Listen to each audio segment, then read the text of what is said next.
ನೂರಾರು ಜನರು ಸೇರಿದ್ದ ಮದುವೆ ಮನೆಯಲ್ಲಿ ಓಡಾಟಕ್ಕೂ ಗದ್ದಲಕ್ಕೂ ಅಭಾವವೇ.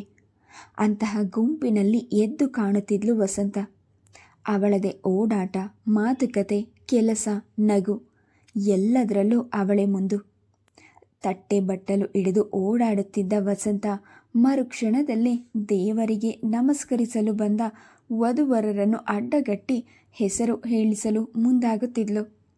ಮಿಂಚಿನ ಬಳ್ಳಿಯಂತೆ ಸುಳಿದಾಡುತ್ತಿದ್ದ ಅವಳಿಂದ ಮದುವೆಯ ಮನೆಗೆ ಶೋಭೆ ಬಂದಂತಿತ್ತು. ಅವಳು ನಿಂತಲ್ಲಿ ಮಾತು, ನಗು, ಹುಡುಗಿಯರ ಗುಂಪೆ ಅಲ್ಲಿ ನೆರೆಯುತ್ತಿತ್ತು.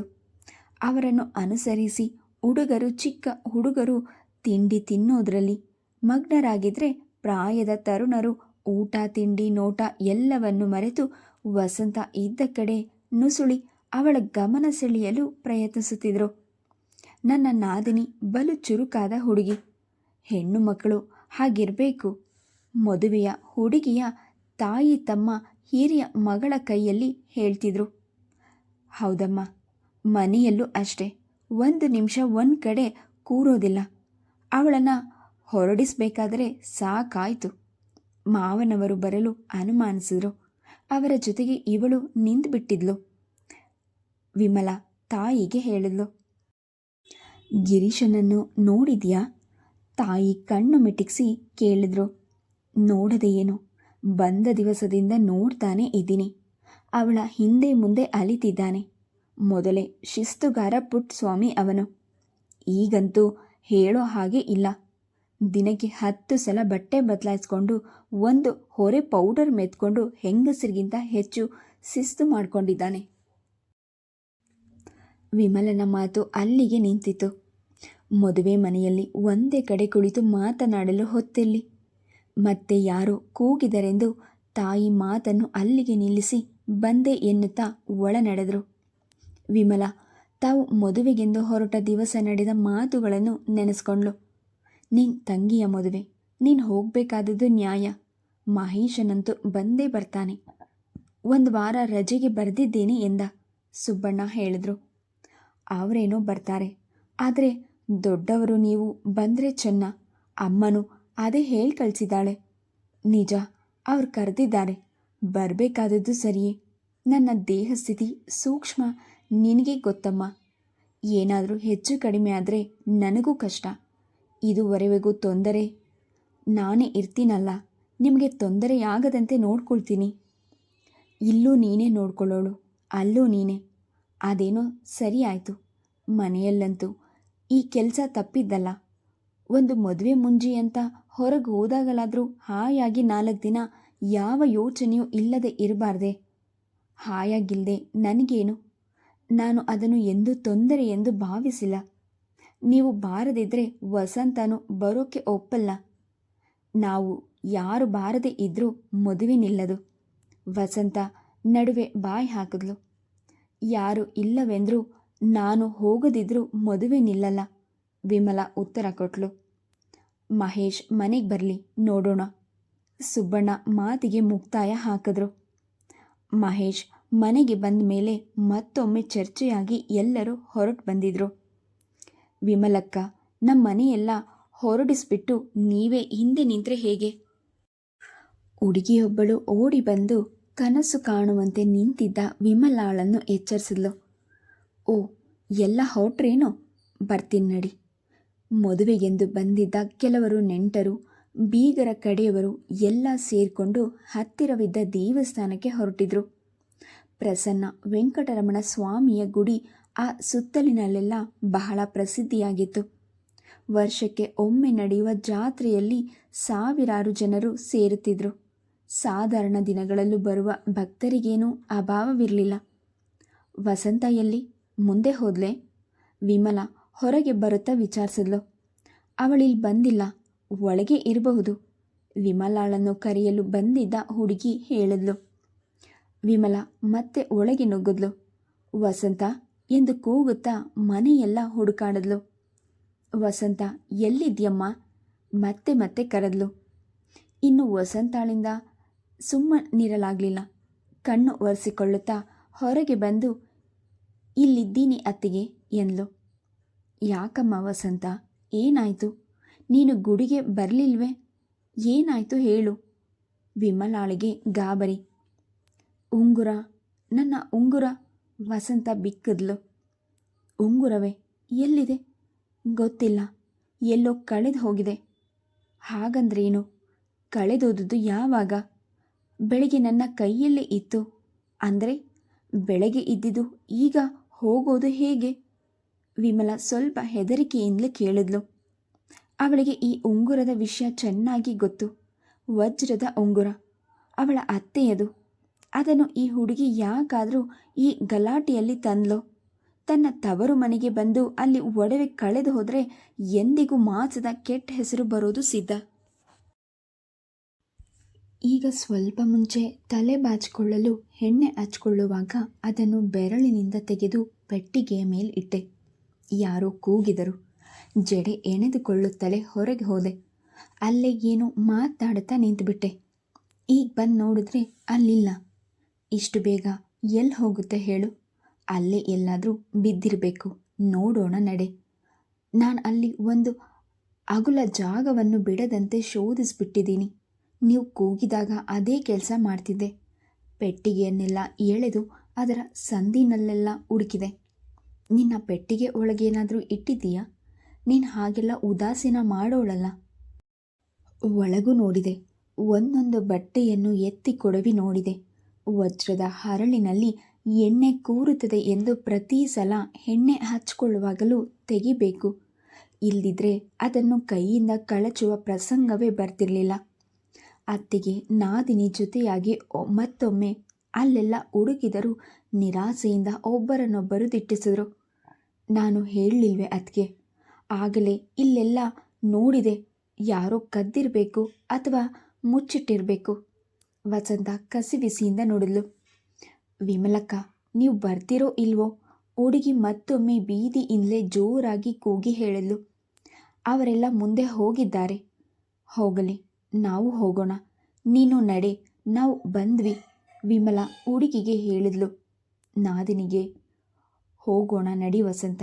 ಗುಡಿಯಿಂದ ಬಂದ ಮೇಲೆ ವಿಚಾರಿಸೋಣ. ಹೊರಗಿನವರು ಯಾರೂ ಈ ರೂಮಿಗೆ ಬಂದಿಲ್ಲ. ಏನಿದ್ರು ಮನೆಯವರೇ. ಆದರೂ ಯಾರನ್ನ ಕೇಳೋದು? ಮದುವೆ ಮನೆ, 10 ತರಹ ಜನ ಸೇರಿದ್ದಾರೆ. ನನ್ನ ಉಂಗುರ ನೋಡಿದ್ದೀರಾ ಎಂದು ಕೇಳಿದರೆ ತಪ್ಪು ತಿಳಿದುಕೊಳ್ತಾರೆ. ನಾವೇನೋ ಕಳ್ಳರೆ ಅಂತಾರೆ. ನನ್ನದೇ ತಪ್ಪು. ಅದನ್ನು ನಾನು ತರಬಾರ್ದಿತ್ತು. ನಾನು ಮದುವೆಗೆ ಬಂದದ್ದರಿಂದಲೇ ಇಷ್ಟೆಲ್ಲ ಆಯಿತು. ಹಾಯಾಗಿ ಮನೆಯಲ್ಲಿದ್ದಿದ್ರೆ ವಸಂತಾಳ ವಕ್ರವಾಹು ತೋರಿದತ್ತ ಹರಿಯಿತು. ಹಾಗೆ ತಪ್ಪು ಹೊರಿಸಲೇಬೇಕೆಂದಿದ್ರೆ ನನ್ನದು ತಪ್ಪಾದೀತು. ನಾನು ತಾನೇ ಬಲವಂತ ಮಾಡಿ ತಂದೆ ಮಗಳು ಇಬ್ಬರನ್ನು ಹೊರಡಿಸಿದವಳು. ಕ್ಷಮಿಸಿ, ನಾನು ಏನೋ ಆಡ್ಬಿಟ್ಟೆ. ಉಂಗುರ ಹೋಯಿತೆಂದು ನನ್ನ ಬುದ್ಧಿ ಕೆಟ್ಟಂತಾಗಿದೆ. ಅಮ್ಮ ತನ್ನ ಕೊನೆಗಾಲದಲ್ಲಿ ತನ್ನ ಕೈಯಲ್ಲಿದ್ದುದನ್ನು ತೆಗೆದು ನನ್ನ ಬೆರಳಿಗೆ ತಾನೇ ತೊಡಿಸಿದ್ಲು. ಇದನ್ನು ಜೋಪಾನವಾಗಿಟ್ಕೋ, ಎಂದಿಗೂ ಕಳಿಬೇಡ ಎಂದು ಹೇಳಿದ್ದವಳು. ವಸಂತ ಪುನಃ ಬಿಕ್ಕಿದ್ಲು. ನನಗೆ ಗೊತ್ತಿಲ್ವೇ ಅದು? ನಾನು ಎದುರಿಗೆ ಇದ್ದೇನಲ್ಲ. ನನ್ನ ಮನಸ್ಸಿಗೆ ಇದು ಸಿಗುತ್ತೆ ಎನಿಸ್ತಿದೆ. ದೇವರ ದರ್ಶನ ಮಾಡಿಕೊಂಡು ಬರೋಣ. ಅವನು ಮಾಡಿಸಿದಂತಾಗಲಿ. ವಿಮಲ ಬಲವಂತದಿಂದ ವಸಂತಾಳನ್ನು ಎಳೆದುಕೊಂಡು ಹೊರಟಳು. ಬೇಗ ಬೇಗ ಹೆಜ್ಜೆ ಹಾಕಿ ಗುಡಿಯನ್ನು ಸೇರಿದ್ರು. ಮೌನವಾಗಿ ನಡೆದಿದ್ರೂ ಇಬ್ಬರ ಮನಸ್ಸಿನಲ್ಲೂ ಕೊರೆಯುತ್ತಿದ್ದ ಪ್ರಶ್ನೆ ಒಂದೇ. ಅದನ್ನು ಕಳೆದುಕೊಂಡ್ರೆ ನಿನಗೆ ಕಷ್ಟ ತಪ್ಪಿದ್ದಲ್ಲ ಎಂದು ಹೇಳಿದ್ರು ಆ ತಾಯಿ.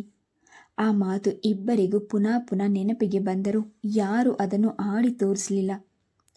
ಗಂಟೆ ಬಾರಿಸಿತು. ಜಾಗಟೆ ಮುಳುಗಿತು. ಊದುಬತ್ತಿಯ ಸುವಾಸನೆ ಆವರಣವನ್ನು ತುಂಬಿತು. ದೀಪದ ಬೆಳಕಿನಲ್ಲಿ ದೇವರ ಮುಖ ಬೆಳಗಿತು. ಅತ್ತೆ ಸಾಯುವ ಮುನ್ನ ತನ್ನ ಕೈಯಲ್ಲಿಟ್ಟ ವಸಂತಾಳನ್ನು ಸ್ವಂತ ಮಗಳಂತೆ ಕಾಣುತ್ತಿದ್ಲು ವಿಮಲ. ತನಗಿದ್ದ 3 ಜನ ಗಂಡು ಮಕ್ಕಳ ಜೊತೆಗೆ ಇವಳೊಬ್ಬಳು ಹೆಣ್ಣು ಮಗಳು ಎಂದುಕೊಂಡಿದ್ಲು. ಈಗ ಈ ಹುಡುಗಿಗೆ ಯಾವ ಕಷ್ಟ ಕಾದಿದೆಯೋ ಎಂದುಕೊಂಡಾಗ ಅವಳ ಎದೆ ನಡಗಿತು. ಸ್ವಾಮಿ, ಅವಳ ಉಂಗುರ ಸಿಕ್ಕಲಿ, ಆ ಹೆಣ್ಣು ಮಗು ಸುಖವಾಗಿರಲಿ ಎಂದು ಭಕ್ತಿಯಿಂದ ಬೇಡಿಕೊಂಡ್ಳು. ವಸಂತಾಳ ಕಣ್ಗಳು ಭಕ್ತಿ ಭಾರದಿಂದ ಬೆಸದಂತೆ ಕಾಣುತ್ತಿತ್ತು. ಗೆಲುವು, ಸಂತೋಷಗಳು ಚಿಮ್ಮುತ್ತಿದ್ದ ಮುಖದಲ್ಲಿ ದೈನ್ಯತೆ ಮೂಡಿತು. ಅರ್ಚಕರು ಕರ್ಪೂರದ ಆರತಿ ಹಿಡಿದು ಹತ್ತಿರ ಬಂದಾಗ ಕಣ್ತೆರೆದು ಮಂಗಳಾರತಿಯನ್ನು ಕಣ್ಣಿಗೆ ಹೊತ್ಕೊಂಡ್ಳು. ಇವರ ಎದುರು ಸಾಲಿನಲ್ಲಿ ನಿಂತಿದ್ದ ಗಿರೀಶ್ 2 ಕೈಗಳನ್ನು ನೀಡಿ ಮಂಗಳಾರತಿ ತೆಗೆದುಕೊಂಡ. ವಸಂತ ತನ್ನ ಕಣ್ಣನ್ನೇ ನಂಬಲಾರದವಳಾದ್ಲು. ಗಿರೀಶನ ಬೆರಳಿನಲ್ಲಿದ್ದ ವಜ್ರದ ಉಂಗುರ ಕರ್ಪೂರದ ಆರತಿಯ ಬೆಳಕಿನಲ್ಲಿ ಪಳಪಳನೆ ಹೊಳೆಯಿತು. ವಸಂತ ತನ್ನ ಬೆರಳುಗಳನ್ನೇ ನೋಡುತ್ತಿದ್ದುದನ್ನು ಗಮನಿಸಿದ ಗಿರೀಶನ ಮುಖದಲ್ಲಿ ತುಂಟ ನಗು ಲಾಸ್ಯವಾಡಿತು. ವಸಂತ ಮತ್ತೆ ಮತ್ತೆ ದೇವರಿಗೆ ಅಡ್ಬಿದ್ಲು. ದೇವರು ಅವಳ ಪ್ರಾರ್ಥನೆಗೆ ಓಗೊಟ್ಟಂತೆ ಇಷ್ಟು ಕಾತುರಕ್ಕೆ ಕಾರಣವಾದ ಉಂಗುರ ಕಾಣಿಸಿಕೊಂಡಿತು. ಒಂದು ಗಳಿಗೆಯಲ್ಲಿ ಎಷ್ಟು ತೊಳಲಾಡಿದ್ಲು ಅವಳು. ಬಂದಿದ್ದವರೆಲ್ಲ ಮನೆಯತ್ತ ನಡೆದ್ರು. ವಸಂತ ಇನ್ನೂ ತಡ ಮಾಡುತ್ತಿರೋದನ್ನು ನೋಡಿ ವಿಮಲ ಹೊತ್ತಾಯಿತೆಂದು ಚಡಪಡಿಸಿದ್ಲು. ಹಿರಿಯ ಮಗಳಾದ ಅವಳಿಗೆ ಮನೆಯಲ್ಲಿ ಒಂದು ಹೊರೆ ಜವಾಬ್ದಾರಿ ಕಾದಿತ್ತು. ವಸಂತ ಹೋಗೋಣವೆ, ಹೊತ್ತಾಯಿತು ಎಂದ್ಲು. ನೀವು ಹೋಗಿ, ನಾನು ಪ್ರಕಾರದ ಸುತ್ತ ಒಂದು ಪ್ರದಕ್ಷಿಣೆ ಹಾಕಿಕೊಂಡು ಬರ್ತೇನೆ. ಹಾಗೆ ಮಾಡು. ಲೋ ರಾಜು, ನೀನು ಅತ್ತೆ ಜೊತೆಯಲ್ಲಿ ಬಾರೋ ಎನ್ನುತ್ತಾ ವಿಮಲ ಮುಂದೆ ಹೋದ್ಲು. ರಾಜುವಿನ ಕೈ ಹಿಡ್ಕೊಂಡು ವಸಂತ ಗುಡಿಯಿಂದ ಹೊರಗೆ ಬಂದಾಗ ಸ್ವಲ್ಪ ದೂರದಲ್ಲಿ ಮರದ ಕೆಳಗೆ ಗಿರೀಶ್ ಒಬ್ಬನೇ ನಿಂತಿರೋದು ಕಾಣಿಸಿತು. ವಸಂತ ಸರಸರನೆ ಆ ಕಡೆ ನಡೆದವಳೆ ಥಟ್ಟನೆ ನಿಂತುಬಿಟ್ಲು. ಅವಳಿಗೆ ವಿಪರೀತ ಸಿಟ್ಟು ಬಂದು ಕೋಪದ ಮಾತುಗಳು ನಾನು ತಾನೆಂದು ನುಂಗಿ ಬಂದದ್ದು ಗಂಟಲಲ್ಲೇ ಸಿಕ್ಕೊಂಡಂತೆ ತೋರಿತು. ಏನೆಂದು ಕೇಳೋದು? ತನ್ನ ಉಂಗುರ ನಿಮ್ಮ ಬಳಿ ಇದೆ ಎಂದರೆ ಆತ ಸೀದಾ ಒಪ್ಕೊಳ್ಳುತ್ತಾನ? ಬೆನ್ ಹಿಂದೆ ಯಾರ ಮೇಲ್ ಬೇಕಾದರೂ ಒಂದು ಹೊರೆ ತಪ್ಪು ಹೊರಿಸಬಹುದು, ಬಾಯಿ ನೋಯೋವರೆಗೂ ಬೈಬಹುದು. ಆದರೆ ಎದುರಿಗೆ ನಿಂತು ಒಂದು ಮಾತು ಹೇಳೋದು ಎಷ್ಟು ಕಷ್ಟ. ಅಲ್ಲದೆ ಗಿರೀಶನೊಡನೆ ಎಂದು ನೇರವಾಗಿ ಮಾತಾಡಿದ್ದಿಲ್ಲ. ಮದುವೆ ಮನೆಯಲ್ಲಿ ಅವನು ಹೆಣ್ಣು ಹುಡುಗಿಯರ ಗುಂಪಿನ ನಡುವೆ ನುಸುಳಿರಬಹುದು. ಮದುಮಕ್ಕಳನ್ನು ಹಾಸ್ಯ ಮಾಡುವಾಗ ಗಂಡಿನ ಪರವಾಗಿ ಅವನು ಮಾತನಾಡಿರಬಹುದು. ಆದರೂ ವಸಂತ ಮೂಕಿಯಂತೆ ಅವನನ್ನು ನೋಡುತ್ತಾ ನಿಂತಳು. ಅವಳ ಗಲಿಬಿಲಿ ಗಿರೀಶನ ಮುಖದ ಮೇಲೆ ನಗುವಿನ ಎಳೆಗಳನ್ನು ಪಹರಿಸಿ ಚಿಗುರು ಮೀಸೆ ಹುಬ್ಬಿನೊಡನೆ ಸ್ಪರ್ಧಿಸಿ ಕುಣಿಯುತ್ತಿತ್ತು. ಕಣ್ಗಳು ಎದುರಿಗಿದ್ದ ಚೆಲುವನ್ನು ಹೀರುತ್ತಾ ತಮ್ಮ ಇರುವಿಕೆಯ ಸಾರ್ಥಕತೆಯನ್ನು ಸಾರುತ್ತಿದ್ದವು. ಕಿತ್ತಳೆ ಬಣ್ಣದ ಸೀರೆ ಮೊದಲೇ ರಂಗೇರಿದ್ದ ಮುಖಕ್ಕೆ ತಮ್ಮ ಛಾಯೆಯ ಕೆಂಪನ್ನು ಬೀರಿ ಅದು ಮತ್ತಷ್ಟು ಕೆಂಪಾಗಿ ಕಾಣಿಸುತ್ತಿದ್ದರೆ, ಅವಳ ದುಂಡು ತೋಳನ್ನು ಅಪ್ಪಿಕೊಂಡಿದ್ದ ಹಸಿರು ರವಿಕೆ ಶಾಂತಿ ದೂತನಂತೆ ಸಮಾಧಾನವನ್ನು ಚೆಲ್ಲುತ್ತಾ ತನ್ನ ಮೇಲೆ ನಡೆದಿದ್ದ ಮುತ್ತಿನ ಸರದ ದಾಳಿಯನ್ನು ಹೆಮ್ಮೆಯಿಂದಲೇ ಸಹಿಸುತ್ತಿದ್ದ. ಏನ್ ಈ ಕಡೆ ಬಂದದ್ದು? ಉಕ್ಕಿ ಬರುತ್ತಿದ್ದ ನಗುವನ್ನು ಹತ್ತೆಕ್ಕಿ ಗಿರೀಶ್ ಗಂಭೀರವಾಗಿ ಪ್ರಶ್ನಿಸಿದ. ಮೌನ ಯಾವಾಗಲೂ ಒಳ್ಳೆಯ ಸ್ನೇಹಿತ ಎಂದು ಹೇಳೋದು ಕಷ್ಟವೇ? ನಿಮ್ಮ ಉಂಗುರ ನೋಡಬೇಕಿತ್ತು. ಅಷ್ಟೇ ಗಂಭೀರವಾದ ಚುಟುಕು ಉತ್ತರ ಅವಳದು. ಹೌದೇನು? ಅದು ನಿಮಗೆ ಇಷ್ಟವಾಯಿತೆ? ಗಿರೀಶ್ ಬೆರಳು ಕಾಣಿಸುವಂತೆ ಮುಂದೆ ನೀಡಿದ. ಉಂಗುರ ತೆಗೆಯುವ ಆಸಕ್ತಿ ತೋರಿಸಲಿಲ್ಲ. ಆ ಉಂಗುರ ತನ್ನದೆನ್ನುವುದರಲ್ಲಿ ವಸಂತಾಳಿಗೆ ಸ್ವಲ್ಪವೂ ಅನುಮಾನವಿಲ್ಲ. ಆದರೂ ಅಪರೂಪವಾದ ಹೊಸ ವಸ್ತುವನ್ನು ನೋಡುವಂತೆ ಅದನ್ನು ದಿಟ್ಟಿಸುತ್ತಾ, ಇದನ್ನು ಕೊಂಡದ್ದು ಎಲ್ಲಿ ಎಂದ್ಲು. ಅಂಗಡಿಯಲ್ಲಿರಬೇಕು. ಎಲ್ಲರೂ ತಮಗೆ ಬೇಕಾದುದನ್ನು ಕೊಳ್ಳೋದು ಅಂಗಡಿಯಲ್ಲೇ ಅಲ್ವೇ? ಪ್ರಶ್ನೆಗೆ ಪ್ರಶ್ನೆ, ಉತ್ತರ ಬರಲಿಲ್ಲ. ಅದು ಒಟ್ಟು ಮಾತು. ಹಾಗಾದರೆ ಈ ಉಂಗುರ ನೀವು ಕೊಂಡದ್ದಲ್ಲ ಎಂದಾಯಿತು. ನಿನ್ನ ಮಾತಿನಿಂದ ಹಾಗೆ ಅರ್ಥ ಬರೋದಾದರೆ ಹಾಗೆ ತಿಳಿಯಲು ನನ್ನ ಆಕ್ಷೇಪಣೆ ಸ್ವಲ್ಪವೂ ಇಲ್ಲ. ಇದು ನಿಮಗೆ ದೊರೆತಿದ್ದು ಹೇಗೆ? ದಯವಿಟ್ಟು ಹೇಳಿ. ಸುಮ್ಮನೆ ಮಾತಿಗೆ ಮಾತು ಬೆಳೆಸಿದ್ರೆ ಏನು ಪ್ರಯೋಜನ? ಇವೆಲ್ಲ ಎಲ್ಲಿಂದರಲ್ಲಿ ದೊರೆಯುವ ಅಗ್ಗದ ಪದಾರ್ಥವಲ್ಲ. ಎಲ್ಲಾದರೂ ಸಿಗಬಹುದೆಂಬ ಅಭಿಪ್ರಾಯ ನಿಮಗೆ ಬರಲು ಕಾರಣ? ಆಶ್ಚರ್ಯದ ಮುದ್ದೆಯಾಗಿ ಬೆರಳು ನೋಡಿಕೊಂಡ ಗಿರೀಶ್ ಕೈ ಅಲಗಿದಾಗ ವಜ್ರದ ಹರಳು ಪಳಪಳನೆ ಮಿಂಚಿತು. ತಾನಾಗಿ ಸಿಕ್ಕಲ್ಲ ನಿಜ, ಆದರೆ ಯಾರಾದರೂ ಮರೆತು ಬಿಟ್ಟಿದ್ರೆ, ಮತ್ತೆ ನೆನೆಸ್ಕೊಂಡಾಗ ನೋಡುವಾಗ ಅದು ಅಲ್ಲಿ ಇಲ್ಲದಿದ್ದರೆ? ಅದು ಅವರ ದುರದೃಷ್ಟ. ಬೆಲೆಯುಳ್ಳ ಒಡವೆ ಇದ್ದವರು ಅದನ್ನು ಜಾಗರೂಕತೆಯಿಂದ ನೋಡಿಕೊಳ್ಬೇಕಾದದ್ದು ಅವರ ಕರ್ತವ್ಯ. ಯಾವುದನ್ನು ಅರಿಯದ ನಿರಪರಾಧಿಗಳ ಮುಂದೆ ಆಸೆ ಆಮಿಷಗಳ ಒಡ್ಡುವುದು ತಪ್ಪೆಂದು ನನ್ನ ಭಾವನೆ. ಕರ್ತವ್ಯ ಕಳೆದುಕೊಂಡವರಿಗೆ ಪಾತ್ರವೇ? ಕದ್ದವರಿಗೆ ಏನೇನೂ ಇಲ್ಲವೇ? ಕೊನೆಗೆ ಆತ್ಮಸಾಕ್ಷಿ? ದಯವಿಟ್ಟು ಕದ್ದವರು ಎನ್ನಬೇಡಿ, ಸಿಕ್ಕಿದವರು ಎನ್ನಿ. ಮೇಲೆ ಕಾಣುವಂತೆ ಕೈಗೆ ಎಟುಕುವಂತೆ ಇರೋದನ್ನು ಕದಿಯುವ ಶ್ರಮವಾದರೂ ಯಾಕೆ?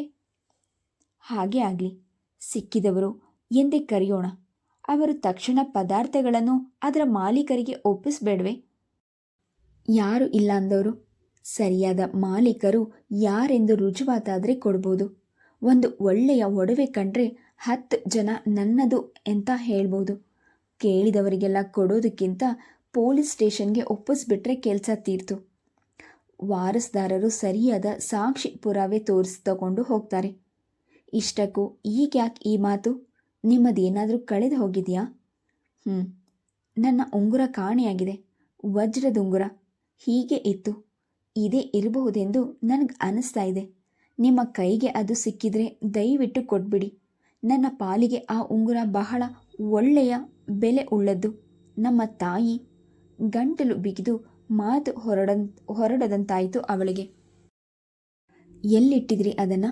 ಗಿರೀಶ್ ಪ್ರಶ್ನಿಸಿದ. ತಲೆಗೆ ಎಣ್ಣೆ ಹಚ್ಚುವಾಗ ಬೆರಳಿನಿಂದ ತೆಗೆದು ಪೆಟ್ಟಿಗೆಯ ಮೇಲೆ ಇಟ್ಟಿದೆ. ಅಷ್ಟರಲ್ಲಿ ಯಾರೋ ಕೂಗಿದ್ರು. ಅತ್ತಿಗೆಯ ಮುಂದೆ ಹೇಳಿದ ವಿಚಾರವನ್ನೇ ಮತ್ತೊಮ್ಮೆ ಹೇಳಿದ್ಲು ವಸಂತ, ಸ್ವಲ್ಪವೂ ಬೇಸರವಿಲ್ಲದೆ. ಆ ಉಂಗುರ ನನಗೆ ಸಿಕ್ಕಿದ್ದು ಪೆಟ್ಟಿಗೆಯ ಮೇಲೆ. ಯಾತಕ್ಕೋ ಒಳಗೆ ಬಂದೆ. ಅಲ್ಲಿ ಯಾರೂ ಇರಲಿಲ್ಲ. ಅನಾಥವಾಗಿ ಕೂತಿತ್ತು. ಎತ್ಕೊಂಡೆ. ಕೇಳಿದ್ರೆ ಕೊಡೋಣವೆಂದು ಬೆರಳಿಗೆ ಇಟ್ಕೊಂಡೆ. ಕದಿಯುವ ಆಸೆ ಇದ್ದರೆ ಪೆಟ್ಟಿಗೆಯಲ್ಲೇ ಮುಚ್ಚಿಡ್ಬೋದಿತ್ತು. ನಾನು ಕಳವಿನ ಆರೋಪ ಹೊರಿಸ್ತಾ ಇಲ್ಲ. ದಯವಿಟ್ಟು ತಪ್ಪು ತಿಳಿಬೇಡಿ. ಅತ್ತಿಗೆನ ಕೇಳಿದ್ರೆ ಅದು ನನ್ನದೇ ಎಂದು ಖಚಿತವಾಗತ್ತೆ. ಬೇಕಾದರೆ ಅವರಿಗೆ ತೋರಿಸಿ ಆಮೇಲೆ ಕೊಡಿ. ನಮ್ಮ ತಂದೆಯು ಈ ಉಂಗುರ ನೋಡಿದ್ದಾರೆ. 2 ದಿನಗಳಿಂದ ನನ್ನ ಕೈಯಲ್ಲಿದೆ ಅದು. ಇನ್ನು ಅನೇಕರು ನೋಡಿರಬಹುದು. ಯಾರನ್ನು ಸಾಕ್ಷಿಗೆ ಕರೆಯೋದು ಬೇಡ. ನೀವು ನನ್ನದು ಎಂದು ಹೇಳಿದ್ರೆ ಸಾಕು. ನಿಮ್ಮ ಕೈಗೆ ಸಿಕ್ಕಿದ್ದು ನನ್ನ ಪುಣ್ಯ. ಬೇರೆ ಯಾರಿಗಾದರೂ ಸಿಕ್ಕಿದ್ರೆ ಹೇಗಾಗ್ತಿತ್ತೋ? ನನ್ನದೇ ಪುಣ್ಯವಿರ್ಬೋದು. ನಿಮ್ಮ ಬೆರಳನ್ನು ಅಲಂಕರಿಸಿದ ಉಂಗುರ ಸ್ವಲ್ಪ ಹೊತ್ತಲ್ಲೇ ನನ್ನ ಕೈಯಲ್ಲಿತ್ತಲ್ಲ, ಅದೇ ನನ್ನ ಭಾಗ್ಯ. ಗಿರೀಶ್ ಉಂಗುರ ಕಳಚಲು ಪ್ರಯತ್ನಿಸುತ್ತಿದ್ದ. ವಸಂತಾಳ ನಡುಬೆಟ್ಟಿಗೆ ಸರಿಯಾಗಿ ಕೂರುತ್ತಿದ್ದ ಉಂಗುರ ಗಿರೀಶನ ಕಿರು ಬೆರಳಿಗೆ ತೂರೋದು ಕಷ್ಟವಾಗಿ ಹೇಗೋ ಹಾಕ್ಕೊಂಡ್ಬಿಟ್ಟಿದ್ದ. ಈಗ ತೆಗೆಯೋದು ಕಷ್ಟವಾಗಿತ್ತು. ಗಿರೀಶ್ ಅದನ್ನು ಸುತ್ತಿಸಿ ಬಲಗೈ ಹೆಬ್ಬೆಟ್ಟಿನಿಂದ ಉಗುರಿನಿಂದ ಸ್ವಲ್ಪ ಸ್ವಲ್ಪವಾಗಿ ಮುಂದಕ್ಕೆ ತಳ್ಳುತ್ತಿದ್ದ. ಎಳೆಯಾಗಿ ಜಾರಿದ ಉಂಗುರ ಗಿಣ್ಣಿನ ಬಳಿ ಬಂದು ನಿಂತಿತ್ತು. ಈಗ ಏನು ಮಾಡೋದು? ಗಿರೀಶ್ ಅಸಹಾಯಕನಾಗಿ ನೋಡಿದ. ಹೋಗ್ಲಿ ಬಿಡಿ, ಕೈ ನೋವು ಮಾಡಿಕೊಳ್ಳೋದು ಬೇಡ. ಮನೆಗೆ ಹೋದ್ಮೇಲೆ ನೋಡೋಣ. ನೀವು ಇಂದಿನಿಂದ ಬೆಟ್ಟಿನಲ್ಲಿ ತಳ್ಳುವ ಸಮಯಕ್ಕೆ ಆ ಕಡೆಯಿಂದ ಯಾರಾದರೂ ಹೇಳಿದ್ರೆ ಬರುತ್ತೆ. ನಾನು ಹೇಳಿಲ್ಲ, ಪುಟ್ಟರಾಜು ಸಲಹೆ ಮಾಡಿದ. ನಿನ್ನಿಂದ ಆಗಲ್ಲ ಮರಿ. ನೀವೇ ಎಳೆದು ನೋಡಿ. ನಿಮ್ಮಿಂದ ಆಗದಿದ್ರೆ ಆಗ ನೋಡೋಣ. ಗಿರೀಶ್ ಕೈ ಮುಂದೆ ಮಾಡಿದ. ವಸಂತಾಳ ಮನಸ್ಸು ಅರೆ ಕ್ಷಣ ತೂಗಾಡಿತು. ಅವನ ಕೇಳಿಕೆಯಲ್ಲಿದ್ದ ಸರಳತೆ ಆ ಅನುಮಾನವನ್ನು ಹೊಡೆದೋಡಿಸಿ ಅವಳು ತೆಗೆಯಲು ಮುಂದಾಗುವಂತೆ ಪ್ರೇರೇಪಣೆ ಕೊಡಬಹುದು. ವಸಂತ 1 ಹೆಜ್ಜೆ ಮುಂದಿಟ್ಟು ಉಂಗುರವನ್ನು ಬಲವಾಗಿ ಎಳೆದ್ಲು. ಅವಳು ಬೆರಳು ಸೋಕಿದಾಗ ಗಿರೀಶ್ ಎಲ್ಲವನ್ನು ಮರೆತು ಉಂಗುರ, ಕೈ ನೋವು ಎಲ್ಲ ಅವನಿಂದ ಮರೆಯಾಗಿ ಪುಳಕಿತನಾದ. ವಸಂತ್, ನಿಮ್ಮ ಮದುವೆ ಯಾವಾಗ ಎಂದು ಹಿಗ್ಗಿನಿಂದ. ನನ್ನ ಮದುವೆ ಆಗಿದೆ. ತಲೆ ತಗ್ಗಿಸಿ ನೋಟವನ್ನು ಉಂಗುರದ ಮೇಲೆ ನೆಟ್ಟ. ತನ್ನ ಶಕ್ತಿಯನ್ನೆಲ್ಲ ಪ್ರಯೋಗಿಸಿ ಎಳೆಯುತ್ತಿದ್ದ ವಸಂತ ತಟ್ಟನೆ ನುಡಿದ್ಲು. ಹಾವು ತುಳಿದವನಂತೆ ಮೆಟ್ಟಿ ಬಿದ್ದ ಗಿರೀಶ್ ಸರ್ರನೆ ಕೈ ಹಿಂದಕ್ಕೆ ಏಳ್ಕೊಂಡ. ಬಲವಂತದಿಂದ ಉಂಗುರವನ್ನು ಕಿತ್ತು ವಸಂತಾಳಿಗೆ ಕೊಟ್ಟು ಒಂದು ಮಾತನಾಡದೆ ಹೊರಟೋದ. ವಸಂತ 1 ಕ್ಷಣ ಬೆಪ್ಪಳಂತೆ ದೂರವಾಗಿ ಮರೆಯಾಗುತ್ತಿದ್ದ ಅವನ ಬೆನ್ನು ನೋಡುತ್ತಾ ನಿಂತಳು. ಅವಳ ಮಾತು ಕೇಳಿದಾಗ ಅವನು ಇಡೀ ದೇಹ ಚಳುಕ ಹೊಡೆದಂತೆ ನಡುಗಿದ್ದು ಅವಳಿಗೆ ಗೊತ್ತಾಗ್ತಿತ್ತು. ಅವಳಿಗೂ ಆ ಅನುಭವ ಹೊಸದಾಗಿತ್ತು. ಆ ಕಂಪನ ತೆರೆ ತೆರೆಯಾಗಿ ಅರಳಿ ನೆನಪಿನ ಆಳವನ್ನು ಕೆದಕಿ ಒಂದು ಸುಂದರ ಆಕೃತಿ ಮುಸುಕಾಗಿ ಎದುರು ನಿಂತಿತ್ತು. ವಿಶ್ವಾಸದಿಂದ ಎದೆಯ ಗೂಡಿನಲ್ಲಿ ಭದ್ರವಾಗಿಟ್ಕೊಂಡು ನೆನಪಿನ ಹೊಳಪು ಕೊಡುತ್ತಾ ಅದನ್ನು ಹೊಸದಾಗಿರಿಸಲು ಪ್ರಯತ್ನಿಸಪಟ್ಟಿದ್ರು. ಕಾಲಚಕ್ರ ಹೊರಳುವಾಗ ಧೂಳಿನ ತೆರೆ ಹಾಕಿತ್ತು.